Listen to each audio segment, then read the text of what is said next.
Well, hello, hello, hello. Welcome to the Alex Gem Experience, the ACE podcast. How are we doing? Right, let's dive straight in. So, the first aspect of this podcast is going to be fan questions.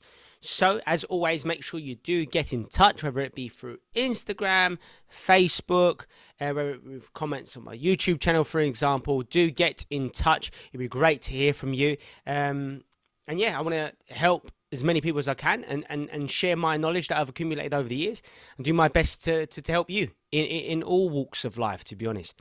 So, the first question we have is why is it so hard to change your habits? Well, your question in itself, to be honest with you, kind of presents some glaring, maybe issues sound a bit harsh, but some glaring beliefs that may need rewiring and rechanging. Um, and then I'll dive into the actual question as well, because you phrased it as in, why is it so hard to change your habits? Well, the very fact that you are saying that it's hard to change your habits could be one of the major reasons why you are struggling to change such habits. So, the way in which you communicate with yourself, now I'm referring to NLP here, is a massive factor in ascertaining, like, if you will ever be able to eradicate or change your limiting beliefs. And this in itself is a limiting belief. And why is it so hard to change your habits? Where if you say something is hard, you're gonna struggle to change it. And the same for using the verb try, for example. You're like, try and pick up this really heavy weight. For example, if you said that to someone in the gym, and you said try, and then you're obviously using the adjective heavy as well. Really, you are stacking obstacles in the way of this person being able to surmount such challenges. So, I mean, be very cautious with these sort of things. The vocabulary that you use with yourself is incredibly significant in determining whether or not you are able to achieve certain things or overcome certain barriers and obstacles in one's life.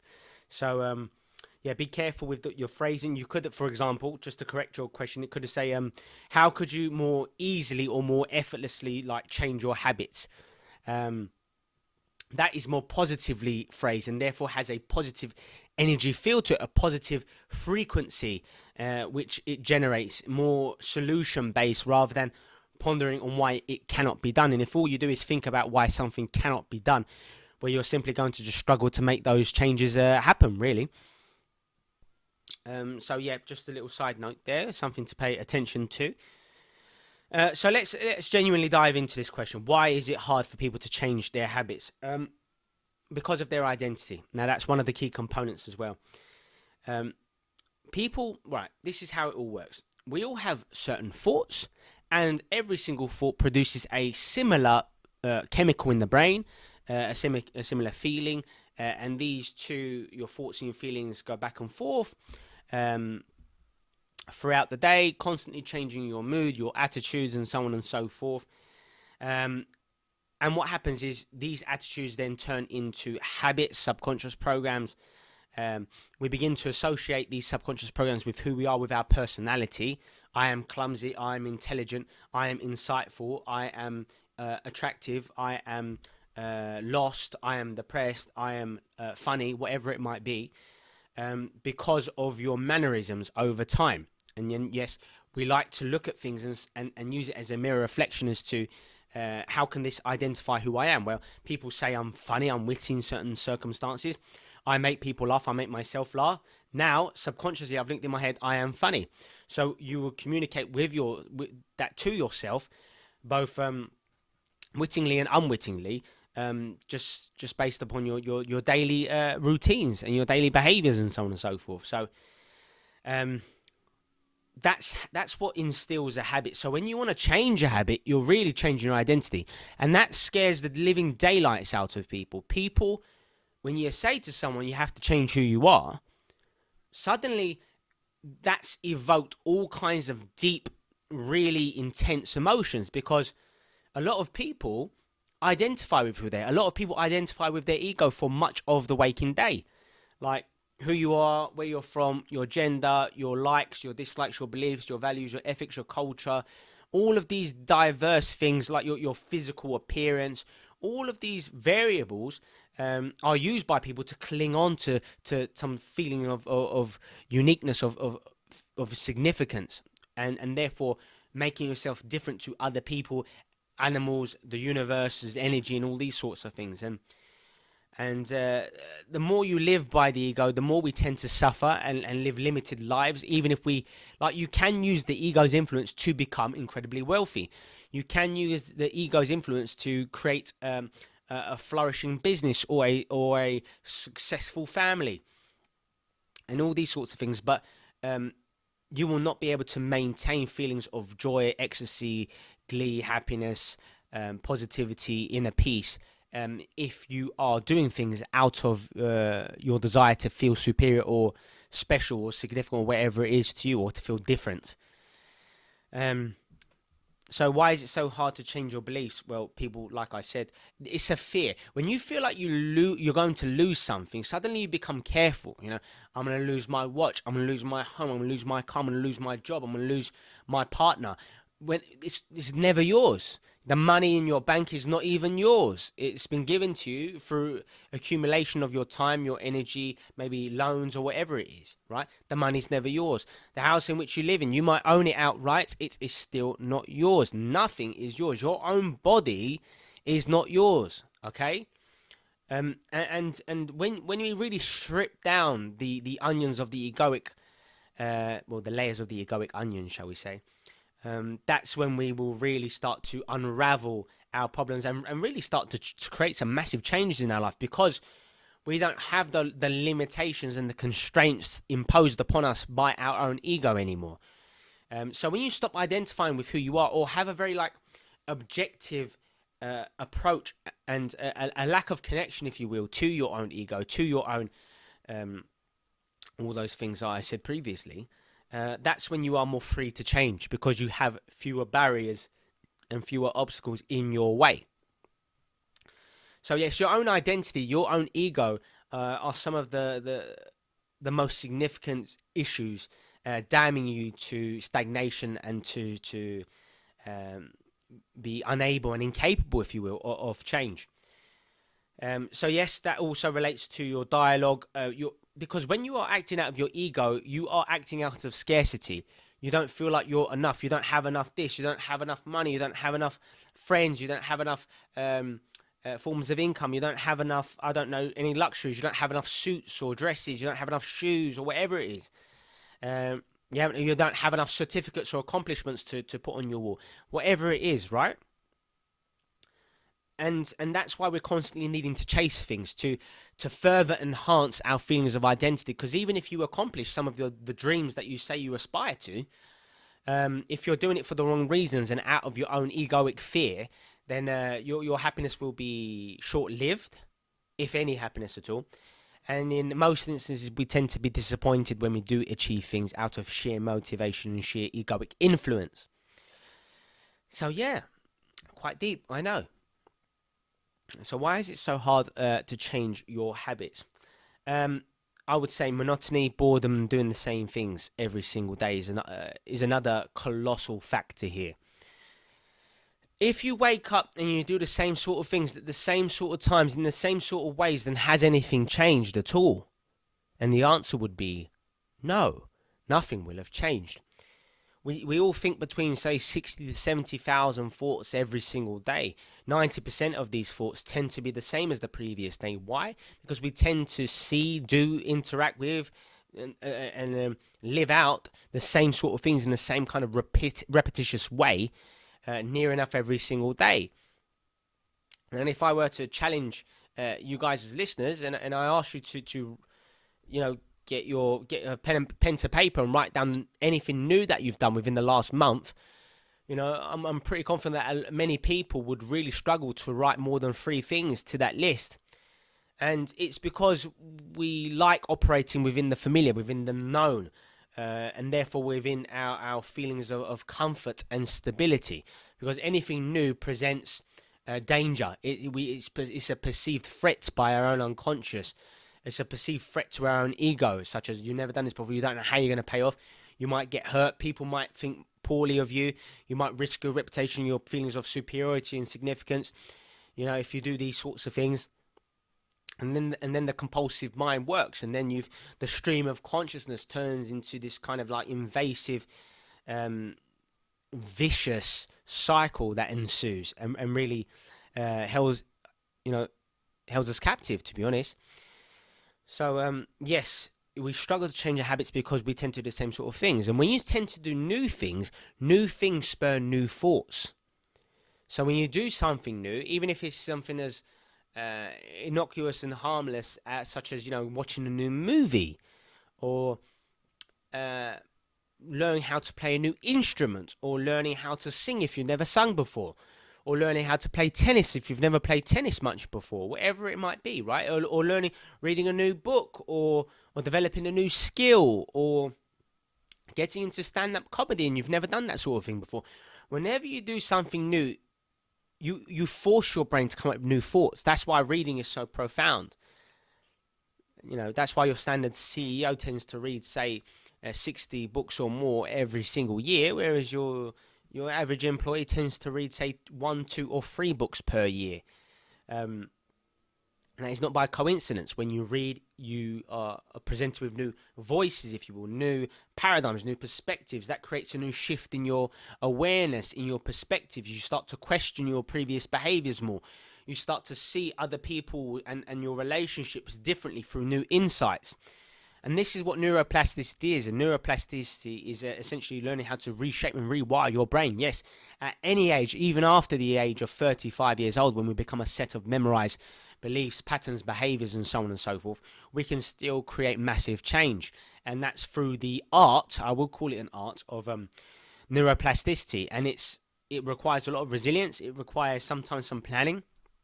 Literally plan some new things that you want to do on a daily or weekly or monthly or yearly basis. Don't always go to the same holidays all the time. Don't always interact with the same sort of people. Don't always stay in your comfort zone. Challenge yourself in a multitude of diverse ways. And that the degree of challenge can vary depending on your confidence, your competence as well, and also what you want to achieve in your life. So yeah, neuroplasticity. Stop associating with your own ego, your identity. Learn to meditate, be more present, be more grateful, be more loving, be more giving. Um, really focus on the simpler things in life is one of the best ways to reduce the amount of thoughts you have every single minute, hour, day, and therefore have better quality thoughts. And it's the gap between your thoughts that we need to cherish. And this is where we go as a society. Sometimes we go astray. We become obsessed with noise. We become obsessed with, look at, Conor McGregor in martial arts. He's a fantastic martial artist, don't get me wrong, but it's his mouth and his style and these sorts of things. It's his flamboyance that's created such a ruckus, and that's made him such a colossal force in martial arts, for example. And there are much better fighters than him, for example, who are far more like martial arts, like, if you will, far more respectful, thoughtful, quiet, all these sorts of things. I went off on a tangent there, and hopefully I will return back to where I started, because everything goes around in full circle, don't they? Anyway, why hard to change your habits? Sorry, that's what I was saying. Yes, moving to the silence in all sorts of things in life, and as a society, we've become so OCD as a family, as a family, I guess, as well, but as a culture, as a community, as a society. In the 21st century, it's just the way we are. This is the technological age. This is the information age as well. We're being swarmed left, right, and centre for attention, and we lose attention so quickly. The average person goes on Instagram 150 times a day. People are truly, truly so overwhelmed with the information that's being given to them, and they're so impatient because they're used to getting things at the click of a button in many different technological aspects.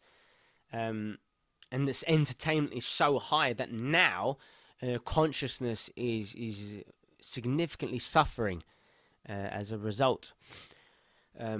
So yes, why is it so hard to change your habits? It's because of the incessant noise of the mind that constantly is disparaging, harsh, self-deprecating, really belittling to ourselves and to others. And when we learn to quiet the mind through reading, through meditation, through exercise, through yoga, through focusing on one's breathing, through being an active listener, so and listening rather than talking, all these sorts of, those are just some examples. And I mentioned earlier being more grateful and paying attention to things that are often overlooked. You know, people often are attracted to the things that look the most glamorous, but that doesn't necessarily hold the most content or the most support. So there needs to be a shift in what we are attracted to, if we are to change our habits as well. But I will move on to another question because I'm conscious of time as well. So what causes depression is the next question. What causes depression?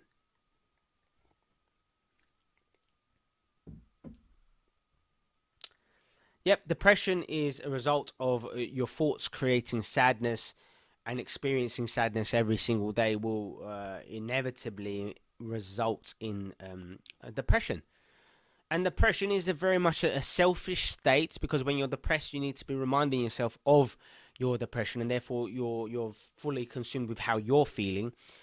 Whereas if the depressed person were to go out into society and help the person who was poor and on the streets, or to start teaching people, or to teach youngsters, or to teach others, how to live a more fulfilled life, to help them in their journey through life, or to start their own charity, or to help people if their car has suddenly stopped working on the road, or whatever it might be. These are just random examples. Or helping an elderly lady with her bags, helping her carry her bags to a place, or whatever it might be. Um, if you were to fill your day with those sort of things, you cannot help but to feel more abundant. You cannot help to have better and more elevated energy. And that's why I controversially state that depressed people are sometimes very, very selfish, because they're very much consumed with their own emotions. So a greater level of empathy is required to help people out of depression, and that requires more energy, more thought, and more physical action. So to stop being so inert, for example, and inactive, instead start moving more. What causes depression? Inactivity. What causes depression? Victim syndrome, pointing the finger.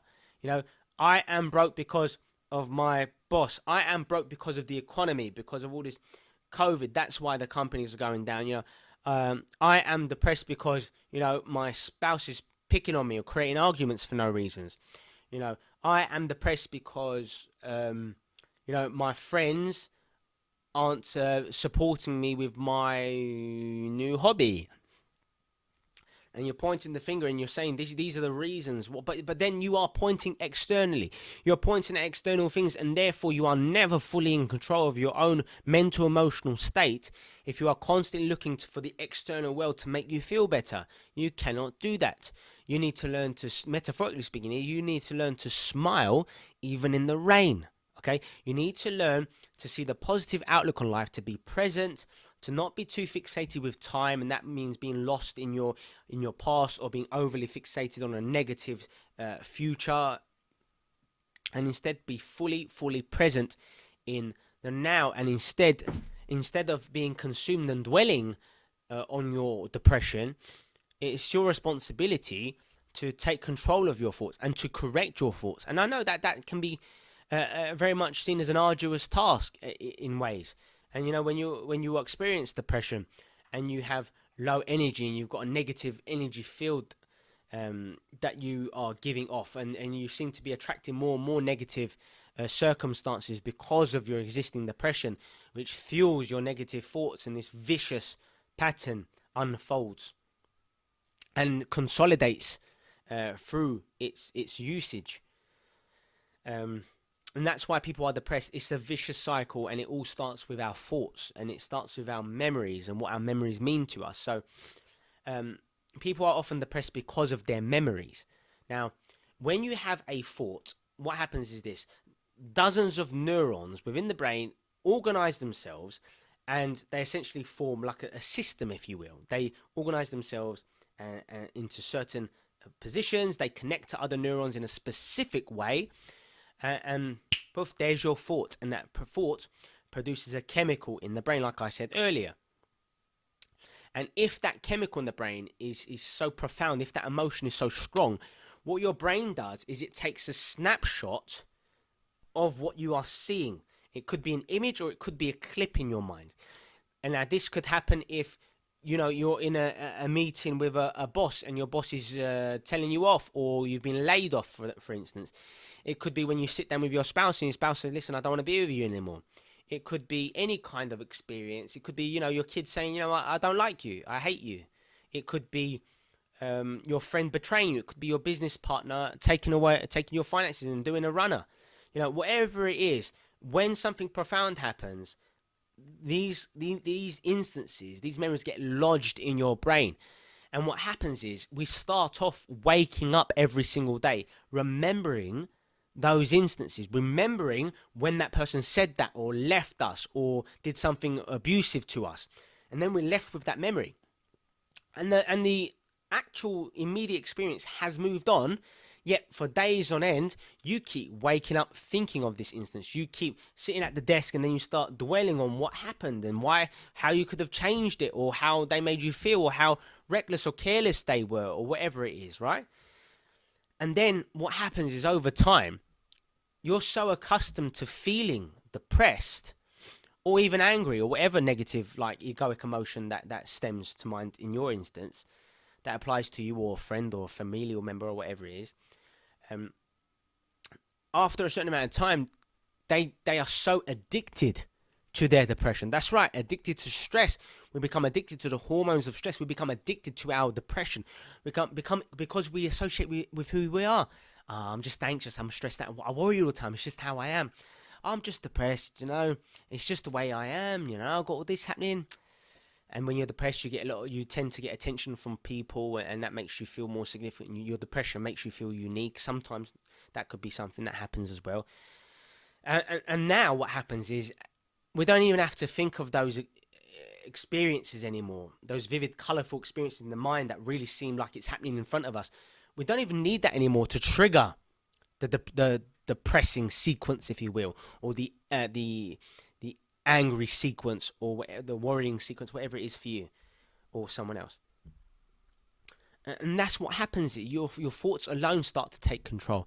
And then you'll notice, if you pay attention to how your brain works, you'll start to see some commonalities. You'll start to think, why at 7 o'clock when I'm on my way to work do I start to get stressed out, or suddenly I become impatient, or suddenly I start to become fearful, or I suddenly start to get angry, and I start to turn into a vicious road raging driver, for example. Why does this happen? Well, it's because you've gotten used to doing it. So your brain, your unconscious, wants what's familiar because it provides safety, even if it's not good for you. Even if you are consciously thinking, Alex, I know that I don't want to, I don't want to be depressed. I don't want to be angry. I don't want to be anxious. I don't want these bad thoughts or feelings. I don't want to be jealous of people. I don't want this or that. It doesn't matter what you want. It's what you are accustomed to. It's what you are familiar with. That will win, unless your neocortex, your frontal lobe, the best part of your brain, the newest addition to the brain, unless that takes control, and you calm your senses, and you focus on your breath, and you become present, and you just think, you know what, I'm not this, I'm not that. Those experiences those are gone. That doesn't define me anymore. That doesn't affect me anymore. Because anything that's happened to you and you hold on to, it's now holding you down. It doesn't affect other people anymore. It's happening in your brain. It's affecting your state. It's controlling your thoughts and your emotions and your behaviors with yourself and with other people, and your projections of the future when you start to try and envision a better quality future, for example. So what causes depression are a whole host of different things. Your own reactions, your own addictions to depression could be causing and strengthening depression. And depression occurs when we get knocked out of homeostasis, and that can happen if because of an accident, an incident, because of stress, because of an illness. It could be because of a whole range of different things that knocks us out of homeostasis. And it's down to us to go back to living a healthy lifestyle. In the making sure we're sleeping well, making sure we are eating earth-grown, nutrient-dense foods, making sure we are keeping hydrated, making sure we are exercising on a regular basis, making sure that we make time for our hobbies or the people with whom we love, making sure we have time to learn and grow and question all kinds of different things, because that creates the space for growth. Okay. So what causes depression is very much boredom. In many instances, sometimes negative things don't even need to happen to you. If you are bored, boredom opens the gates to negativity. Okay, there's another nice use of personification there. Boredom opens the gates to negativity, because when you are bored, you are sitting there and you are in your thoughts. You're either running subconscious programs, or you are bored and your mind takes over, your ego takes over. Unless you control your thoughts and your feelings and you become present. But a lot of people, when they're bored, they're literally sitting there thinking, what did that person mean by that when he said that to me? Or, my colleague was an arse today. What tomorrow I'm not going to say hi. That's right, I'm not going to say hi tomorrow. I mean, these sound really petty, silly, but it's true. People do these sort of things. And instead of living by your ego, instead of playing these games, these very low level games, is really sad. And it's a lack of awareness, and it's a lack of presence, like I've mentioned. It's a lack of consciousness. You are dropping below awareness. You are dropping below intentional thought, and you are being lost in boredom. You are giving your vital energy, you're giving your attention, you're giving your focus away to boredom. Now, that doesn't mean rest and boredom are different things. Meditation is not boredom. Focusing on one's breathing is not boredom. Thinking of things that you are grateful for is not boredom. Reading is not boredom. Watching a show that you genuinely love is not necessarily boredom. I don't advise watching too much TV, but it's not necessarily going to trigger boredom. Boredom is simply sitting there, twiddling your thumbs, looking for something to get your attention. Again, you're looking out for the external world to capture your attention. Doesn't need to be done. You can just sit there in peace, be present, pay attention to where you are, pay attention to how things feel, what you're sitting on, what you're looking at, and see things and don't judge. And this takes practice, seeing things and not judging. These sort of practices take practice. So just get used to paying attention to the things that most people would overlook. Just get used to appreciating the subtle sounds and subtleties of what goes on around you, rather than focusing on the noise, if you will. Because when you're focusing on the noise, when you're focusing on constant entertainment, then the brain doesn't switch off. And that's how people live in chronic stress, because they're unable to have fewer thoughts per minute, because they're not able to control the mind. They're not able to relax. They're not able to unwind and put things into perspective and really see things for what they are. Wow. So let's move on to question 3. Question 3 is, what is lacking most in society today? Okay, so I'm just going to rattle off and say a few things that I think are lacking in society, and I'll see if I can narrow it down to the biggest one. Okay, so what is lacking most in society today? I think direction.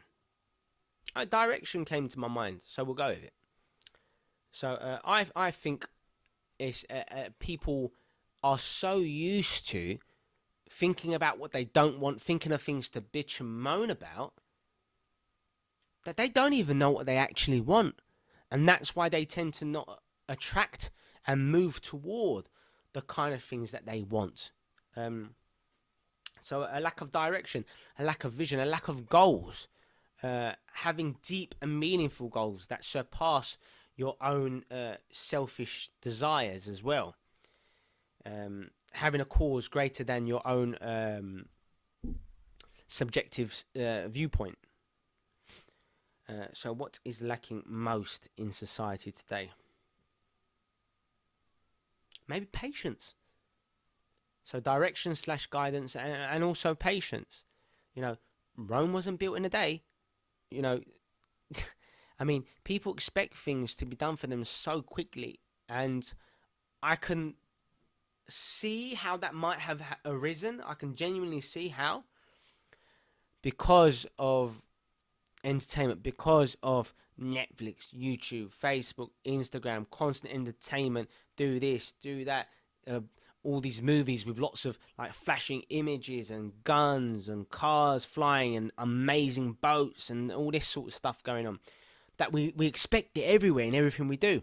Yeah, and then people just wake up one day. You know what? A business sounds really sexy. I'm gonna start a business today, and then they don't see the kind of outcomes because they're acting out of their own ego within a week or two or month or even a year, and they go, "Oh, business is not going to work for me." Of course, it's not, because you're not being resilient, because you're not doing it for the right reasons. You just wanted something to take your attention, or you wanted some quick money, or whatever it is, and these sort of things, there might be anomalies. Like you hear about lottery winners or people who start businesses, or people who sell their businesses for millions and millions of dollars. But you don't hear about the effort they put in leading up to it. And you certainly don't hear about the millions of people who tried to work to create businesses and haven't done so successfully. At least financially successfully. Like, put things into perspective. The art of resilience is having purpose, to be inspired. That's what will keep you going in the face of any perceived obstacles or challenges that you did not foresee. So, patience is massively lacking. People expect things immediately. Like, it's never been easy, for example, to start dating someone new. Never before in history. You've got all these dating apps, all these ways of communicating with people on all these different platforms. It's never been easy today to lose a boyfriend or a girlfriend and to get one the next day. But that brings some inherent problems in themselves as well. Like, connection takes time and all these sorts of things. And you've got all these really reckless, short-minded people who want to launch themselves into things simply because it's different, it feels good, or whatever it is, or they just want to change their state, very much like an alcoholic or someone who takes drugs, for example. They take things to quickly change their state because they hate how they feel generally. And then the same thing for people in society. They just constantly want things to be happening so that they can feel they can feel that excitement, that small dopamine rush that they get when they try something new for the first time. And not to be misconstrue that with what I was saying earlier. Neuroplasticity, doing new things, is very influential for helping your brain to develop and change over time. Very, very useful. But in this instance, I'm talking about new and novel things, as in just doing it for the sake of getting my attention for the now. Remember, guys, we tend to forget up to 80% of what we have just learned just within up to 48 hours. We can forget up to 80% of what we learned if we don't revisit the information. So bear that in mind as well. There's a forgetting curve also. So when you learn something interesting, make notes, teach others the same things that you learn to help embed it and indoctrinate it within yourself. Share it, make notes, whatever it is, utilize visuals to help you enhance your learning, whatever it is that works best for you. These are some of the things that I think are really lacking in society. And I think that kind of busy, crazy lifestyle of people wanting constant entertainment, constant attention, is a result of the ego, still claiming its position, having a foothold on society. And we've got some amazing people out there who are sharing some great wisdom, some great insights, helping people to be more conscious and light, and help people to change their habits and all these really amazing things, um, more than ever before. And yet many people are still struggling. They're still suffering because of their own ego, because of their you know insane expectations, and their severely damaged patience. So yeah, what we're lacking most in society is presence, appreciation. We're going through a very difficult time in society with the COVID-19, with all sorts of things going on around the world. Um, and when these sort of things happen, we become more selfish. We become less caring for others. We become more egoic. We become more scarce. We become so fixated on, I might lose that. Oh my God, I've got to sort that out. And we start to create this bubble of fear around us that's all consuming. And it really limits how much presence we have. And more than ever before, people are taking things for granted. People are being unappreciative of what they already have. And when you start to feel like you don't have things, and you remind yourself every single day, you don't have love, you don't have friendship, you don't have real trust, you don't have a lot of money, you don't have the knowledge, you don't have the resources to make things happen in your life, whatever it is you want to happen. If that's what you're projecting, then that's what you're going to be moving toward. It's just the way it works, right? So I would say these are some of the main things that are lacking uh, in society today. Just sheer overwhelm, so much information. Tony Robbins says it really, really well. He says, in today's day and age, we're not starving for information. We're in fact starving for wisdom. We've got information. There are millions of books. There's all these amazing YouTube channels, all these different platforms of people sharing content, all these different kind of training and courses on all these different aspects. We've got all the information out there, but it's the wisdom, it's the presence, it's the experience, it's the love and the self-love that we are missing in society today. And that's why we're going to continue to suffer for the foreseeable future because of what's happening in the economy. And I'm here to tell you that that's again letting the external world dictate your thoughts and feelings. Listen, if you maintain a positive energetic field, if you think positive thoughts, if you feel grateful every day, if you experience love every single day, if you make time for yourself, your loved ones, if you help others in diverse ways on a regular basis, you're going to create new pathways. You're going to attract positive opportunities your way.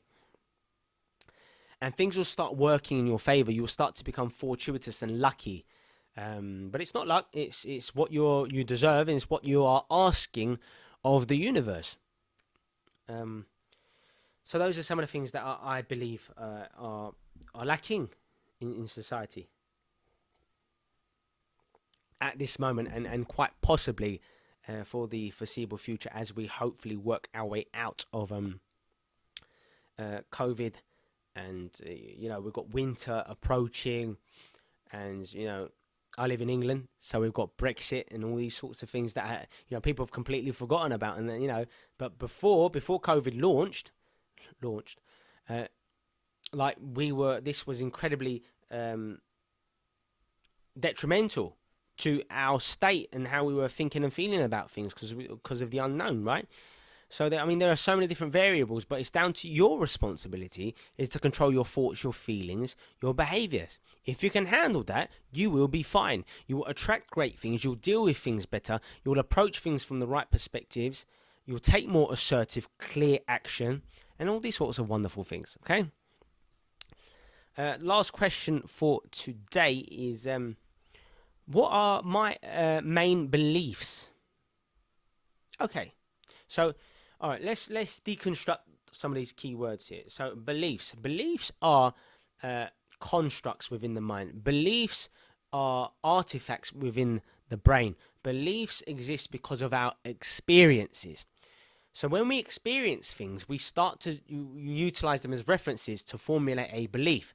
For example, if in your childhood, you were picked on by your siblings, if when you were at school you were bullied by a few people, if you were, cheated on by your partner, or if your friend betrayed you, or whatever it is, you will start to create a belief, or even a meta belief here, a very generic beliefs that looms over your behaviors, your patterns, if you will. You'll create a belief such as I am unworthy of love, or people don't trust me, or I don't trust others, or bad things always work out when I'm good to people, or whatever it is, right? Sounds like Scrooge, like, doesn't it? Um, and they all arise because of our past experiences, and these are what limiting beliefs are, right? Because it's not in fact based on truth; it's perceived truth. Um, So, what are my main beliefs? So, now that we know that beliefs stem from um, our past experiences, before I start to share some more personal things here, I want to tell you that I do my best to not have beliefs, because beliefs create stubbornness and rigidity. And when you have beliefs, you perceive things a certain way. You perceive your life, your own narrative, your own story, if you will, in certain ways. I'm not meant to win a raffle and win the lottery. I'm not lucky. That happened to me before. I was unlucky when that happened to me. I was unlucky as a kid when that happened. I was unlucky when this happened, when I started my business. And I'm not lucky. I'm not going to win that. And that's a belief. And therefore, you'll continue to attract what you believe. Those negative instances, yeah? So the reason why I say I like to steer clear of beliefs is because beliefs innately carry along with them um, limitations.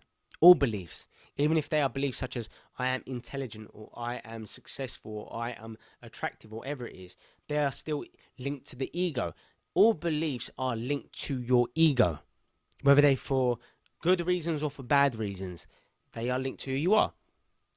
So the reason why, and this is there's a belief within a belief here, but bear with me. For the longest time, I knew that I'm a quick learner, and one of the reasons I feel like I learn things relatively quickly is because I approach things being present and in the moment. Whereas a lot of people approach a new activity, such as if they are given a maths equations, then they start to think, oh, I'm not good at maths. That's a limiting belief. I'm not good at maths. I got an E in maths when I was at school, and I had maths to do, and I got it wrong. I got laughed at in class, or I tried to do my finances one. I got it all wrong, and created all kinds of problems. I'm not good at maths. I don't think I'll be able to do this. You have brought with you references from the past to formulate your belief. Um, so whenever you start to, and again, beliefs are just thoughts that have been repeated so often that they've become instilled in your unconscious. That's what beliefs are: repeated thoughts, thoughts that are so have an emotional charge, an emotional frequency with it alongside it. These are some of the things that beliefs are, and we use our beliefs to formulate our personality and our identity and all those sorts of things that I spoke about previously. So, what are my main beliefs? My main belief is that I don't have a belief. Like, I'm gonna be honest. I was growing up, and I'm going back into my past. I'm aware. I'm going into my past to share this because I want to give you some examples here to work with. Growing up, I never latched on to certain groups. Um, I grew up and I never latched onto a particular religion. On paper, perhaps I was, but I never clung to it. I wasn't married to those religious beliefs. Instead, I like to call myself a floater. Instead, I like to take what I appreciate or like from certain religions, see commonalities amongst them, and say, that's the way I'm going to live my life. That's the way I'm going to be. Same thing goes for politics. It scares me when I'm speaking to someone and say, I'm left wing or I'm right wing or whatever it is. Then I go, whenever someone says that, I'm like, oh God, this person is very egoic. They have certain rigid perspectives. They're going to be willing to defend them. They feel like they have to win because of their own story in their minds and what they've experienced from their family, from their friends growing up, or their cultures and these sort of things. And I'm not married to any kind of political position. I like some aspects of that side, some aspects of that side, some aspects of that side. I'm not committed to those particular aspects. I don't use it to define me, because otherwise you could go, I'm a I'm a Christian who's left wing, or I'm a Muslim who's right wing. Do you know what I mean? And then you start to grab things and say, this is me. And anyone or anything that threatens that, your religion, your political beliefs, your values, and anyone who threatens that, you feel like you have to be defensive, and you don't act at your best when you're acting out of fear. It literally switches off your frontal lobe and prevents you from analyzing, evaluating, and doing your best thinking. And so yeah, I've always been a floater. I mean, in my interests, I've always been a floater. I like soccer and football.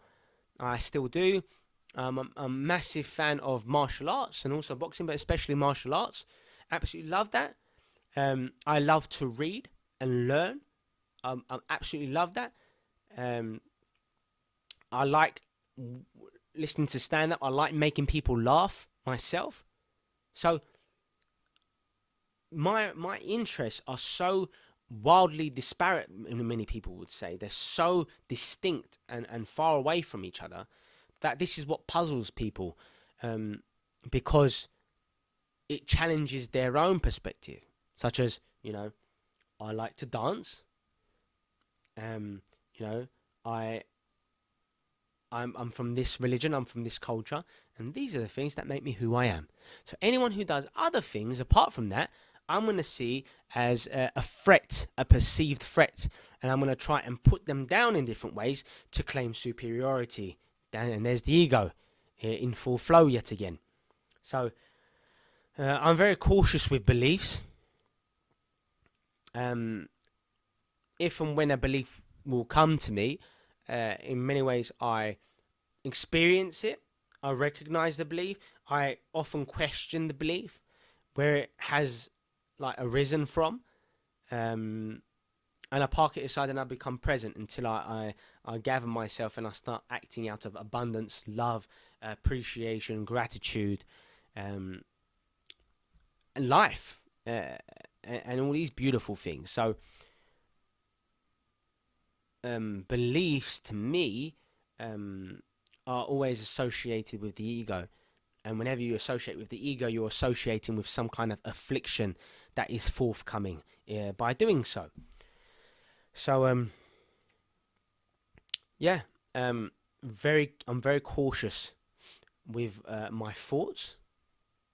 I'm very inquisitive with my own thinking. Um, and I like to help people to firstly change their limiting beliefs, and then teach them not to be associated with any kind of belief, because even positive beliefs involve the ego, involve winning. For example, if I said to you, I'm the most important significant person in London. Say if someone had a belief like that, and then someone moves from America who's incredibly intelligent, and they come to your place. Well, now there's a problem, isn't there? Because all this time I've been saying I'm the most intelligent in London. Now you're in London, so we've got a problem. Then I'm starting to get lost in my mind. Oh, how am I going to show to everyone else that I'm more intelligent? And then there's the ego, and there's the stream of consciousness. Oh, I'm not that. I didn't read the books that person has read. Damn it, maybe they are more intelligent than me. And then you start to think, oh, they've gone to different experiences. They're learning from this person. Oh, they're friends with that person. Oh my gosh, maybe they are more intelligent than me. You see how the brain can spiral out of control into that stream of consciousness that causes this unnecessary pain. So you may think that you might have positive beliefs about your aptitudes, about your skills, about who you are, but when you do so, you're setting yourself up for failure because there is always someone bigger and better out there than you. There is never the best in at anything at any one time because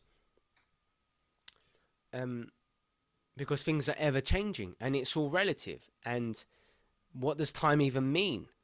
And now we're getting involved in a whole host of different things here. So, no, we're not going to go down that pathway. Goodness me.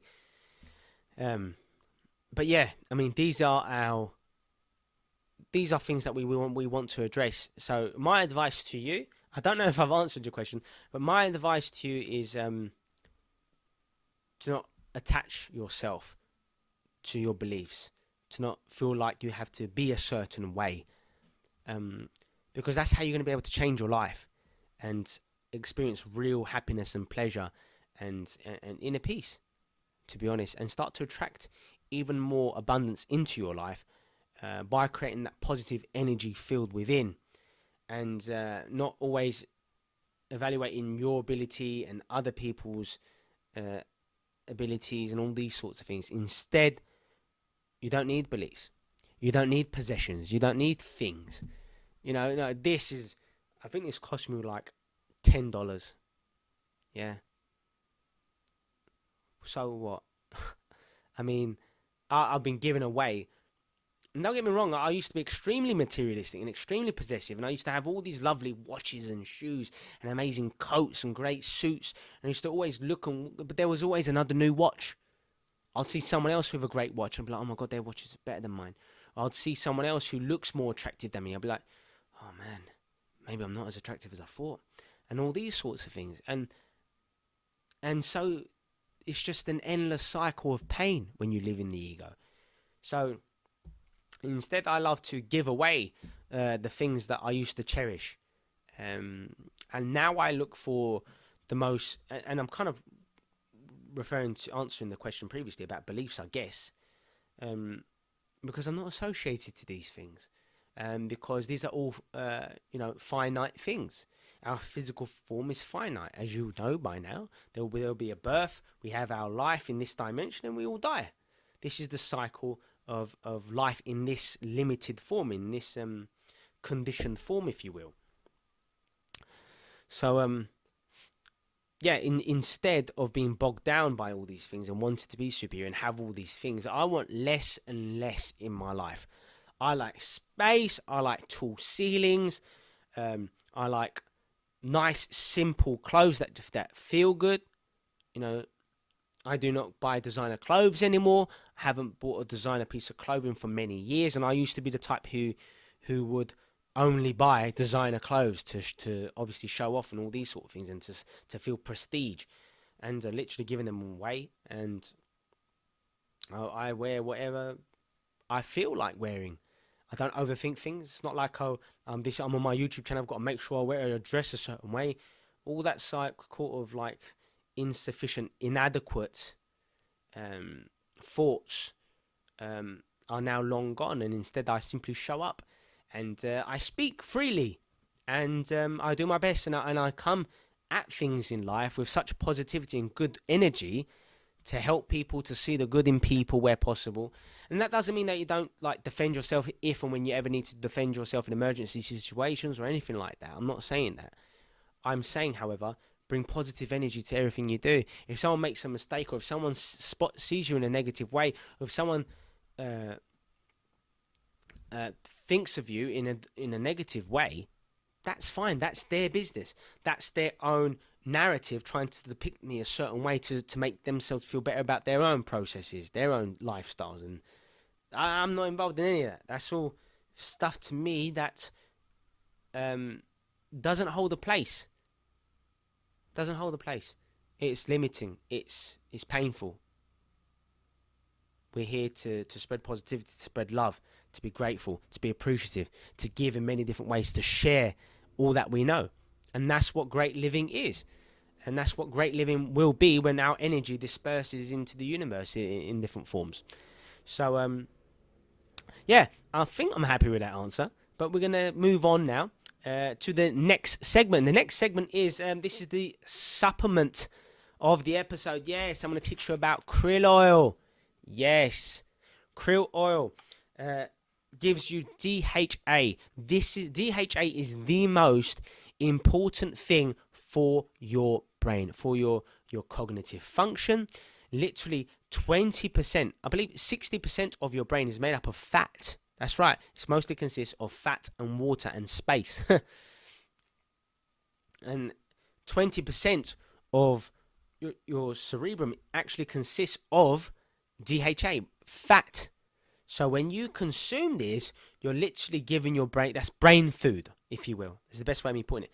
Same thing with your retina. 20% of your retina is actually fatty acids. And that's your brain, your eyesight, your eye health, as well as your brain health, needs this kind of supplementation. I'm not affiliated with these companies at all, by the way. I'm just like sharing with you because I want to help you guys out as best as I can. And it's great for cognitive function. It's going to make your brain function better. It's going to enable you to make better decisions more often. It's going to support the quality of the synaptical connection amongst your neurons. It's going to lead to clearer thoughts. It's going to lead to better decisions. It's going to lead to better living. What's good for the brain is good for the heart.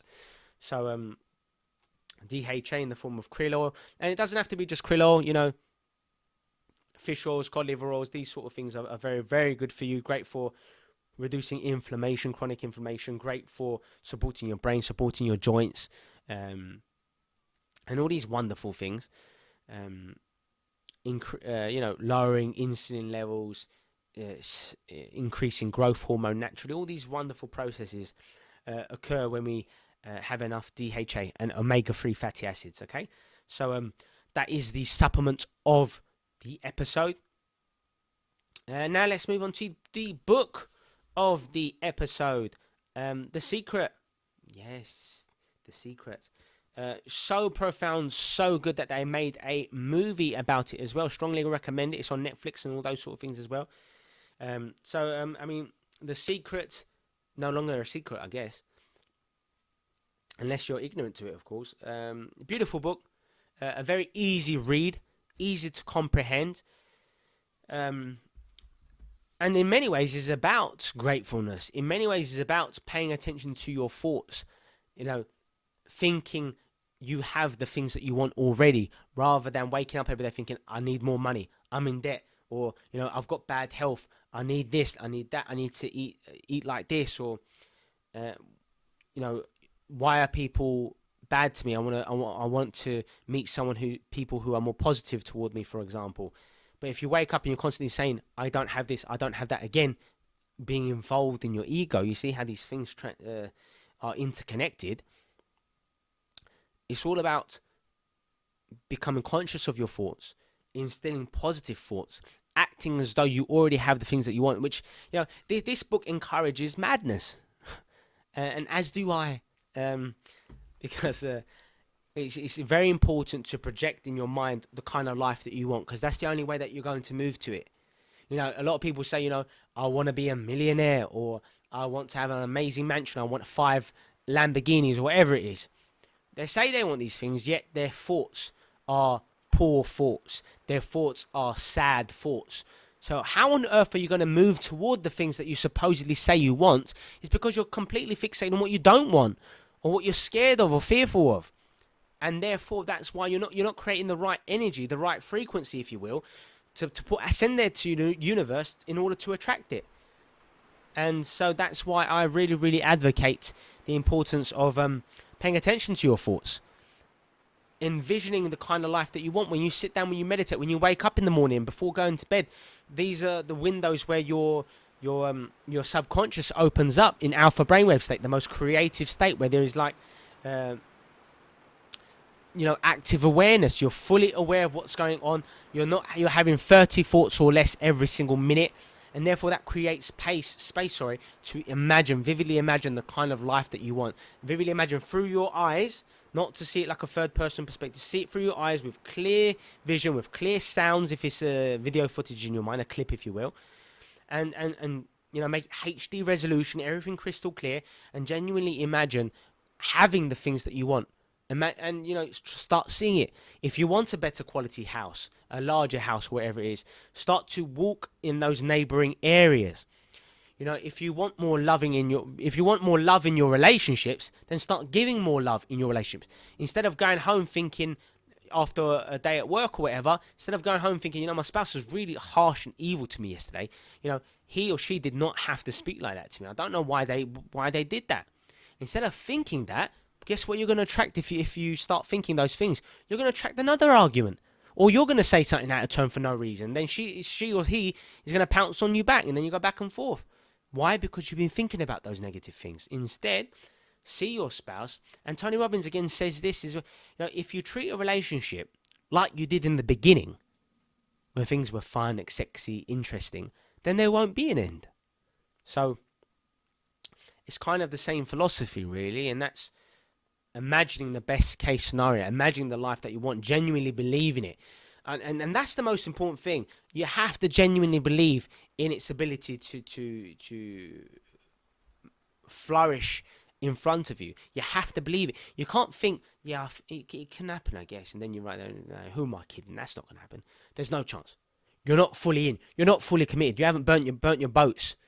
You're still giving yourself other options, other reasons because of your ego. Who's to say you can't have these things that you supposedly say you want? If you say you can't, or it's not realistic or whatever, that's because you're living in your ego.